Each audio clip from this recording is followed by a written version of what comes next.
Makalipas ang ilang oras na paglalakad sa disyerto ay makikita natin si Lee Jun na sinusundan ang bakas ng paa ng mga halimaw sa buhangin na nakatakas sa kanila. Tinakpan niya ang kanyang mga mata mula sa araw gamit ang kanyang kamay na tumitingin sa malayo at napapasabi na lang sa mga halimaw kung gaano na kaya kalayo ang kanilang tinakbo.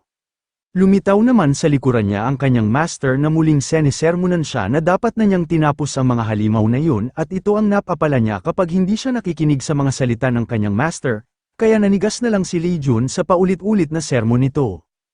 At kaya ang ating bida ay nagtakda ng sama ng loob na parang sinusubukang tumakas mula sa kanyang master na inis niyang sinabi na seryosong humingi na nga siya ng patawad muli sa kanya, habang ang master nito sa likuran ay tahimik na tumatawa na lang sa kanyang disipulo na makikita sa itsura nito. At maya-maya pa ay may napansin si Lee Jun sa harap nila, na siyang sinabi naman ng kanyang master na sa tingin niya ay malapit na silang dumating. Nababahalang tinawag naman ni Lee Jun kaagad ang kanyang master na nakatingin sa kanyang disipulo at tinanong kung ano ang meron. Labis na pagtatakang ekspresyon naman ang pinakita ng kanyang master nang itanong ni Lee Jun sa kanya na kung hindi ba ang bagay na hinahanap nila ay parang isang mid-class na halimaw na may 4 na buntot, na siyang tumugon naman ang master sa ating bida na tama siya. Kaya napaupo na lang si Lee Jun sa buhangin upang hindi siya mapansin at itinaas ang isang daliri nito para ituro sa harapan nila na sinabi sa kanyang master na tingnan niya doon na siyang tiningnan naman yun ng kanyang master kung saan nakaturo ang disipulo nito. Na makikita natin ang nakaturong daliri ni Lee Jun sa 3 pulang halimaw na kasama ang isa pang malaki na asul na halimaw na natutulog sa pampang na siyang napansin din ito ng master ni Lee Jun. At ang lugar na napuntahan nila ay teritoryo ng halimaw na may puno ng niyog na malapit sa baybayin, at ito ay ibig sabihin lamang na ang 3 kulay pula na halimaw ay nagtipon sa kanilang ina na natutulog ng matiwasay. Gayunpaman ang atensyon ng kanyang master ay nakatuon sa malaking kulay asul na halimaw na sinabing medyo mukhang malakas yun kesa sa nakalaban niya kanina lang, habang si Lee Jun ay pinagmamasdan ang mga halimaw na parang tila alam na niya kung anong klaseng halimaw yun. Lumabas ang pawis sa kanyang mukha na sinabi sa kanyang master na ang malaking halimaw na nakikita nila ngayon ay tinatawag na Blue Fox. At inilarawan sa kwento ang Blue Fox na makikita sa malapitan ang mukha nito na may nagliliwanag na pulang mata at ang halimaw na ito ay maihahambing sa Red Zone Class Monster dahil sa bilis nito, na kung saan makikita natin ang halimaw na nagniningas ng asul na apoy na enerhiya sa buong katawan. Nakaharap ang ilang mga awakeners at ang halimaw ay talagang malakas na hanggang sa puntong napakahirap para sa kahit isang grupo ng C-Class awakeners na labanan ang gayong halimaw.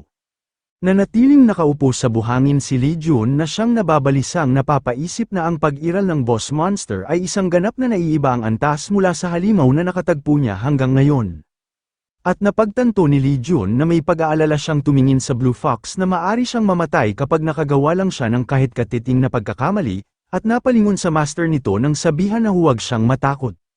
Habang nanatiling nakaupo sa buhangin si Lee Jun ay tiningnan niya ang master nito nang may pagtataka at habang pinagmamasdan ng master niya ang mga halimaw ay nagsalita siya na walang mas mahalaga kaysa sa karanasan ng pakikipaglaban sa pagitan ng buhay at kamatayan, na siyang napatanong naman si Lee Jun sa kanyang isipan kung ano na naman ang ibig niyang sabihin sa pagitan ng buhay at kamatayan. Iniisip ni Lee Jun sa kanyang sarili na may takot sa kanyang mga mata na sinusubukan niyang tumutol, ngunit hindi siya pinapayagan ng master niya na gawin yun. Galit na itinaas ang kamao ng master niya na sinisigawan ng disipulo nito na sa panahon niya ay walang sino man ang naglalakas loob na magsalita pabalik sa utos ng kanilang master, na siyang dagdag pa nito na ang mga bata sa panahon ngayon ay sadya na masyadong ang daming hinala sa lahat ng bagay. Ngunit si Lee Jun ay nababahalang iniisip pa din na nagtataka kung kaya niya ba talagang talunin ang Blue Fox.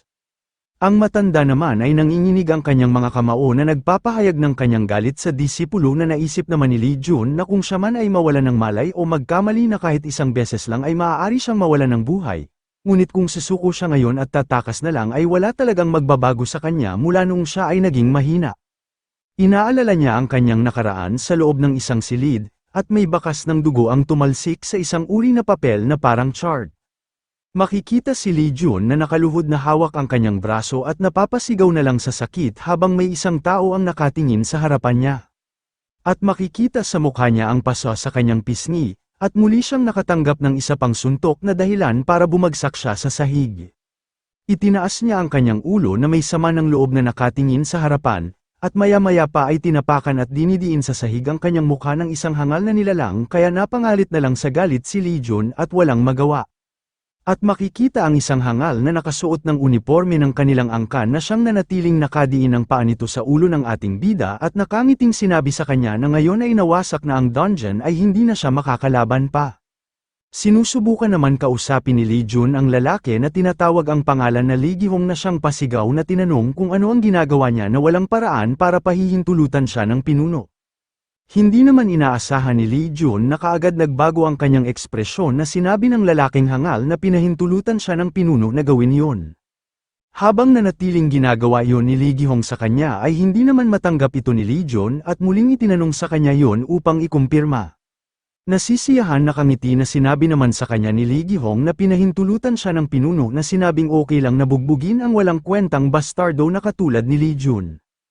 At nang marinig yun muli sa kanya na habang nakapatong pa rin ang paa nito sa ulo ng ating bida ay nabigla na lang si Lee Jun at hindi niya talaga ito lubos na matanggap, at sa ilang saglit lang ay lumabas ang luha sa kanyang mata sa sama ng loob na makikita ang refleksyon sa mata niya ang hinayupak na si Lee Gihong na parang demonyong nasisiyahan sa ginagawa nito. Nang maalala niya ang panahon na yun ay napahawak na lang si Lee Jun sa ulo niya sa pagkadismaya sa kanyang sarili at pinatibay niya ang kanyang loob na iniisip na magiging malakas siya para maghiganti sa kanyang angkan. Inalis niya ang kamay sa mukha niya at tumingin sa harap na iniisip na ang isang buhay na minsan ang namatay ay wala nang dapat ikatakot pa, at wala namang masamang sumugal ulit dahil malayo na rin ang narating niya. Gayunpaman nilabanan ni Lee Jun ang takot sa kanyang sarili at nagsimulang tumayo na sinabi sa kanyang master na haharapin niya ang halimaw na yun. Habang natutulog ng payapa ang isang fire fox, ay kaagad naman itong nakaramdam ng kakaiba sa paligid na itinaas ang ulo nito. Nagising na din ang kasama nitong fire fox na halimaw at lumingon kay Lee Jun na naglalabas ng aura sa paligid dahil sa paggamit ng kanyang passive ability na fear ng kanyang origin divine skill. Sinubukang titigan ni Lee Jun ang tatlong halimaw at lumitaw ang sistema na nag-aabiso sa ating bida na ang mga halimaw sa paligid ay natatakot sa kanya, na kung saan makikita muli sa mukha ng mga halimaw ang pagiging alerto na may labis na pagkatakot sa kanya. Di nga nagtagal ay humakbang na ang paa ng Blue Fox malapit sa kanyang mga anak, at sa ilang iglap lang ay humagulgol ito ng sigaw na siyang naging dahilan para mabasag at makontra ang passive ability ng ating bida na makikitang napadepensa na lang ang kamay nito sa sarili niya. At lumitaw ang sistema na ang passive skill ng Blue Fox na tinatawag na Howl of the Chief ay na-invoke na o naisa epekto. At naging dahilan nito para manumbalik ang pagiging agresibo muli ng tatlong pulang halimaw kay Lee Jun at lumitaw ang sistemang notification na ang mga batang anak ng Blue Fox ay tumaas ang kanilang bilis ng 2 beses. Hindi naman ito inaasahan ng ating bida at nabigla na lang na nakatingin sa harap na ang kanyang origin divine skill passive ability ay hindi nagagana. At sa paligid ni Lee Jun ay hindi na natatakot ang mga halimaw sa ating bida at makikita din ang malaking asul na fox na nagliliyab ang mata ng kulay pula na nakatuon ang tingin sa kanya. Lumakad na pasulong ang Blue Fox na nagpapalabas ng nakasisilaw na mga asul na enerhiya, at nagsimula na din inihanda ni Lee Jun ang sarili na naka-fighting stance na nilalabas ang dilaw na maliwanag na enerhiya sa kanyang kamao na sinabi sa kanyang master na siya ay magsisimula na kaya panuorin lang siya nito. Ngunit kaagad naman na may napansin si Lee Jun at lumaki na lang ang mata sa pagkalito, muli niyang tinawag ang master nito subalit makikita na lang siyang ganap na mag-isa sa lugar at hindi na tumugon ang kanyang master sa tawag nito. Dumako muna tayo sa nakaraan kung saan makikita ang malaking bahay sa teritoryo ng angka ni Lee Jun, at sa loob may isang lalaki ang nakatalikod ang nagsasabi sa lalaking nakaluhod na makipagkumpetensya kay Jun Ki-hong, na tumugon naman ang lalaking nakaluhod na gagawin niya iyon. Mapagpakumbabang iniyuko ng lalaki ang kanyang ulo na sinasabing dumating siya sa desisyon na hindi dapat sila nakaupo lang na napapabayaan ang kahihiyan na nakuha nila. At makikita sa lalaking nakayuko ang takot sa kanyang mga mata na tinanong ng lalaki sa harapan niya kung sino ang nag-utos sa kanya, at tugon naman ito na siya lang ang mag-isa ang nagdesisyon noon. Ang lalaking nakatayo sa harapan sa itaas ay ang ama ni Lee Jun na sinabihan ng lalaking nakaluhod na huwag siyang mag-alala dahil hindi naman siya inaakusahan nito ng kahit ano na basta ay sabihin niya lang ang totoo sa kanya. Labis na takot at todo na pawis ang makikita sa mga mata ng lalaki na nakikinig sa kanyang nararamdaman na itong matinding pakiramdam niya ay para bang tinutusok siya ng espada. Tiningnan niya ang ama ni Legion na may matalas na tingin na naglalabas ng maitim na enerhiya sa paligid na siyang naisip naman ng lalaki na kung ito ba ang lakas ng AA Class Awakener. Nauutal ang lalaking nakaluhod na sinabi ang totoo sa harap ng ama ni Legion na utos iyon ng kanyang tiyahin, at napatanong ang ama ni Legion sa kanya kung ang ina ba ni Shin ang nag-uutos sa kanya. Binigkas pa nito na kung binalak niyang ganap na sirain siya ng tuluyan, tiningnan nito ang insekto na naglalakad malapit sa kanya na sinabi na ang kasalukuyang mundo ay survival of the fittest at ang mahihina ay hadlang lamang sa kanilang angkan. Tinapakan nito ang insekto ng kanyang paa at nagsimulang kumalat ang dugo mula sa ilalim ng talampakan ng kanyang sapatos na siyang sinabi na dapat nilang alisin ang lahat ng bagay na walang silbi. At balik sa eksena sa loob ng dungeon makikita ang puno ng nyog na nasusunog, at ang lawa sa tubig ay kumukulo sa sobrang init, at ang apoy ay nagsimulang kumalat sa lahat ng paligid nito. Nakatayo lamang sa gitna ng apoy si Legion na tinatakpan ng kanyang kamay ang kanyang ibabang mukha, at sa tingin niya hindi siya makagalaw ng malaya dahil lahat ng bagay sa paligid niya ay nasusunog sa apoy. Sa harap niya ay tiningnan ng nakatayo na isang malaking asul na fox at 30 pulang mga tuta nito at naiinis si Legion dahil hindi man lang sila naaapektuhan ng apoy at naisip niya na huwag magpanik at mag-isip siya ng mahinahon. Habang sinusuri ng ating bida ang mga halimaw sa harap niya ay naisip niya na umaasa siya sa kanyang kaalaman sa mga halimaw upang punan ang puwang ng kanyang masamang martial arts skill. Tumitindi na ang apoy na malapit sa kanya kaya iniwas ni Legion ang isang binti upang hindi siya masunog at naisip na sapat na ang naipon niyang kaalaman ng mga halimaw. Bahagyang nakangiti na napagtanto na magkaiba ang pagkakaroon ng teoretikal na kaalaman at mga karanasan sa totoong buhay at dahil sa apoy kanina ay muntikan na siyang ma-barbecued. At ilang mga sandali pa ay nagsimula ng tumakbo ng mabilis sa gitna ng apoy si Legion na sa tingin niya na maghihiwalay ang mga halimaw na iyon kapag wala na ang pinuno at kailangan niyang magawang patayin yun sa isang atake lamang. Kaagad na lumapit si Legion sa Blue Fox, na inilalabas ang enerhiya na kulay dilaw na binubuo niya sa kanyang kanang kamao, subalit sa pag-atake niyang iyon sa Blue Fox ay makikita sa mukha niya ang pagkalito, na parang naglaho na lang bigla ang Blue Fox na siyang napatanong na lang si Legion sa kanyang isipan na paano yun nakaiwas sa kanyang atake. Ngunit sa sandaling yun ay lumitaw ang Blue Fox sa likod ng ating bida at handa ng kagatin ang ulo nito. Kaagad naman niya itong naramdaman at napalingon sa likuran niya na napapamura na lang ng biglaan sa kanyang isipan. Nagpakita naman ng takot si Legion sa mga sandaling yun na kaagad inihanda ang pagdepensa sa kanyang sarili sa pag-atake ng Blue Fox na makikita ang mga madadaming matutulis ng ngipin nito sa harap niya. Gayunpaman kung saan ay parang wala na siyang pag-asa na tinakpan ng kanyang kamao ang kanyang dibdib ay narinig naman niya ang boses ng kanyang master na sinabing gamitin ang Heavenly King Steps ng pasulong. Hindi na nagsayang pa ng segundo si Legion at ginamit na nga ang Heavenly King Step na pinayo ng kanyang master na makikita ang bawat paggalaw niya at nagawang maiwasan at mahawakan ang Blue Fox sa baywang nito na siyang naisip niya na susundin niya ang mga salita ng kanyang master. Dahil sa paggamit niya ng Heavenly King Steps ay nagawa niyang makagawa ng sapat na distansya sa halimaw na makikita ang pag-angat niya sa ere. Kaagad naman na lumingon pa itaas sa kanya ang Blue Fox na sinisimulang ipunin ang enerhiyang apoy mula sa bibig nito, at gayunpaman ginamit na ni Legion ang bago niyang abilidad na natanggap na Beating Fist Martial Arts mula sa kanyang master na lumilitaw ang kulay asul na enerhiya na bumabalot sa kanyang kamao. Ginamit niya ang pagkakataon habang mabilis na nahuhulog sa Blue Fox na siyang binibigkas ng malakas mula sa bibig ni Legion na kung sa tingin nito kung hahayaan niya na lang ba na mamatay siya sa ganitong lugar. Sumigaw si Legion ng malakas na todo na binibigay ang lahat ng lakas na enerhiya sa kanyang kamao upang ilunsad yun sa halimaw sa isang atake lamang. At ang pag-atake niyang yun sa halimaw ay nagdulot ng malaking pagsabog, maya-maya pa ay makikita ang makapal na bakas ng dugo na binihiran ng buhangin, na kung saan si Legion ay nakatalikod na nakaupo at duguan ang kamay. Huminga siya ng maluwag na nakatingin sa kawalan, na kung saan makikita natin ang ating bida na nakaupo katabi ang Blue Fox na matagumpay niyang napabagsak na madaming dugo ang lumalabas mula sa katawan ng halimaw. Maya-maya pa ay lumitaw ang sistema na natalo niya ang boss na halimaw, at sumunod na lumitaw ang isa pang sistema na matatanggap niya ang 500,000 tech tree points para sa paggawa ng isang mahusay na record at binigyan pa siya ng karagdagang 250,000 tech tree points sa pagpapakita ng paggalang sa isang marangal na hunter. At isa pang window system ang sunod na lumitaw upang ipakita kay Lee Jun ang item at skill na matatanggap niya na Class B Magic Stone item at ang Vampiric Magic skill na nasa A class na ang nakamit.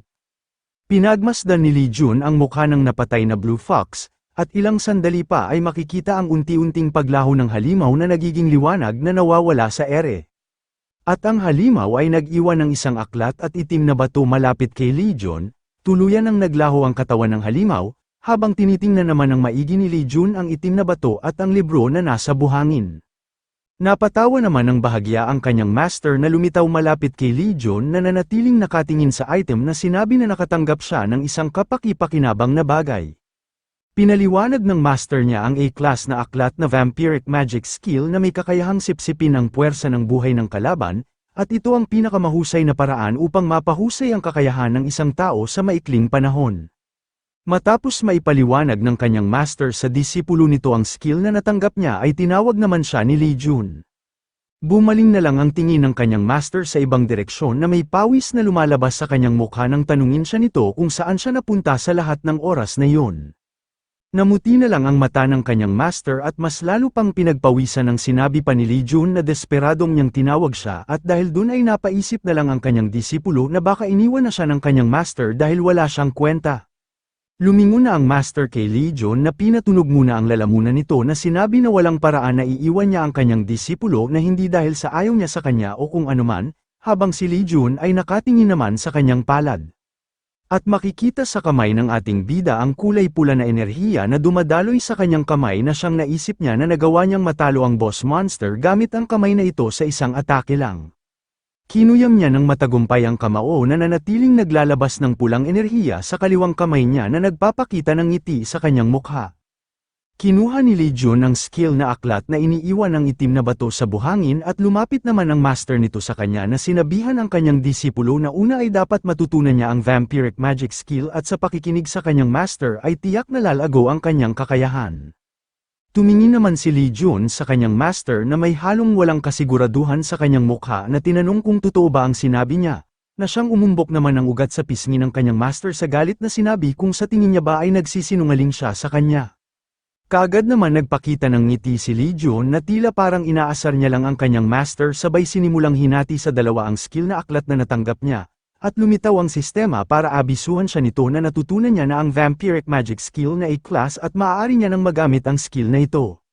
Napatapik naman ang master ni Lee Jun sa kabilang palad nito gamit ang tiniklop na pamaypay na sinabi na mabuti at may isa pa siyang gawain na natitira, at pagkatapos ay dinikit sa dibdib nito ang dulo ng pamaypay sa kanyang disipulo na inuutusan na sipsipin niya ang lahat ng enerhiya ng mga halimaw na andito ngayon gamit ang kanyang Vampiric Magic skill. Makalipas ang ilang sandali ay nakabalik na muli si Lee Jun sa school campus matapos ang buhay at kamatayan na pagsasanay mula sa loob ng dungeon gate. Nagsimula ng magbihis ng kanyang uniforme si Lee Jun para ihanda ang sarili sa kanyang pagpasok sa paaralan. Tinawag niya ang sistema na binabanggit sa kanyang bibig ang status window na nakatulo naman ang daliri nito sa kanyang sistema. Makikita sa sistema niya na napalitan ang titulo na loser at naging ang huling disipulo ng ermitanyo at mayroon na din siyang tatlong skill na ang isa ay Vampiric Magic skill, Heavenly King Step at ang huli ay Beating Feast, at makikita din sa kanyang stats ang malaking puntos na nadagdag sa kanyang attributes na halos kaunti na lang ay malapit na ito sa 100 limit points. Napapaluhan na lang sa tuwa nang makamit na ni Lee Jun sa wakas ang C-Class Awakener level at nalampasan ang D-Class level Awakener sa nakaraan niyang buhay at nagkaroon pa siya ng iilan na skill.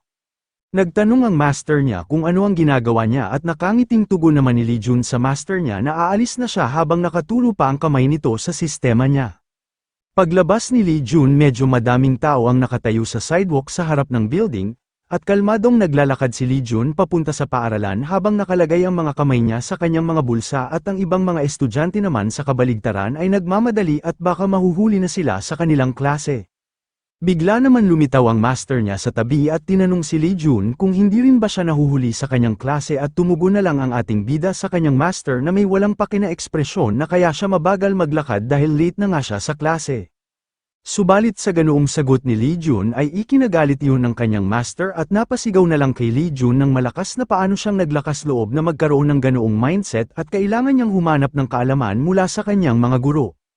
Ngunit ang hamak na si Lee Jun ay nakangiting nakatingin lang sa kanyang master na sinabing hindi niya na kailangan pa ng ibang guro maliban sa kanya. Nabigla na lang ang mga mata ng kanyang master na parang sa loob ng nararamdaman niya ay tuwang-tuwa siyang marinig ang mga ganoong salita mula sa kanyang disipulo.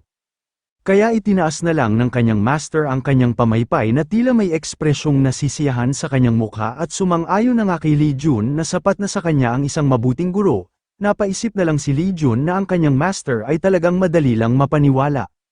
Napalingon na lang si Lee Jun sa likuran niya nang may biglang isang pamilyar na boses ang tumawag sa kanya at nagtanong kung pupunta na ba siya sa paaralan ngayon. Ang ngiti sa mukha ng ating bida ay napalitan ng pagkabahala na kinikilala niya ang lalaking tumawag sa kanya. At ang lalaki na tumawag sa kanya ay si Lee Gi-hong na nakangiti na may kasama pang 3 lalaki sa likuran nito. Abangan sa susunod na kwento ang paghihiganti at paglalaro niya kay Lee Gi-hong, at pakihit na din ng like at subscribe at comment next kung bago ka pa lang sa channel ko. Kita na lang ulit tayo sa next na video.